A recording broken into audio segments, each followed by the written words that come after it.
नमस्कार आप सभी को।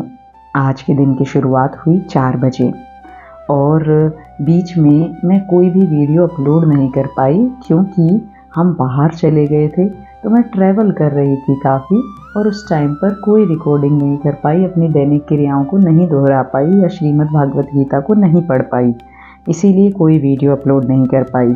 तो आज मैंने फिर से अपनी वही दैनिक रूटीन को दोहराया। शाम को आकर मैंने पढ़ी श्रीमद् भागवत गीता। आज मैंने पढ़ा श्रीमद् भागवत गीता के 4थे अध्याय का 6ठा और 7वां श्लोक। तो चलिए अब हम डिस्कस करते हैं कि आज मैंने 6ठे और 7वें श्लोक में क्या पढ़ा। तो 6ठे श्लोक पर जाने से पहले देख लेते हैं 5वें श्लोक में भगवान ने क्या कहा था। भगवान ने कहा था अर्जुन को कि मेरे और तुम्हारे तो बहुत जन्म हो चुके हैं, अंतर बस इतना है कि तुम्हें अपने जन्मों के बारे में कुछ भी ज्ञात नहीं और मुझे अपने, तुम्हारे और इस सृष्टि में जो भी जन्म लेता है उस सब का सब कुछ ज्ञात है। तो अब 6ठे श्लोक में भगवान कहते हैं कि मैं अजन्मा हूँ। अजन्मा यानी मेरा तुम्हारे जैसे जन्म या मरण नहीं होता। हमारा जो मनुष्य है ना, हमारा जन्म मरण कैसे होता है? क्योंकि हमारे अंदर कामनाएं बची रहती हैं, इच्छाएं बची रहती हैं, इसलिए हमें बार बार जन्मना पड़ता है, बार बार हम मरते हैं, सुख दुख भोगते हैं। लेकिन भगवान तो प्रकट होते हैं।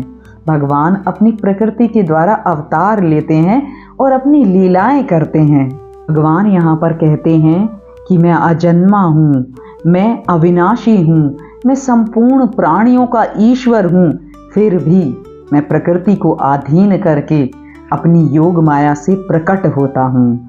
तो यहाँ पर एक एग्जाम्पल के थ्रू हम समझ लेते हैं।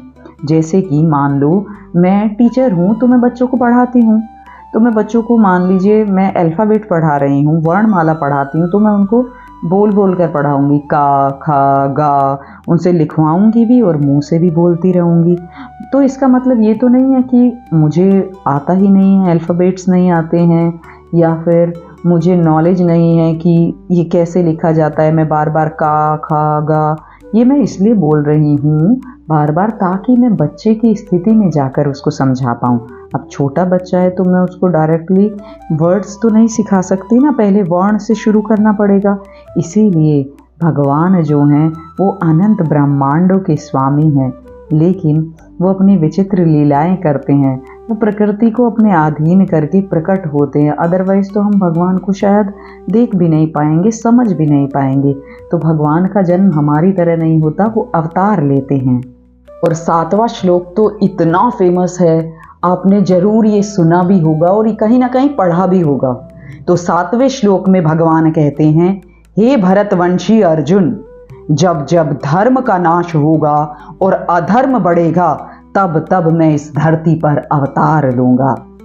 आज के लिए बस इतना ही। धन्यवाद।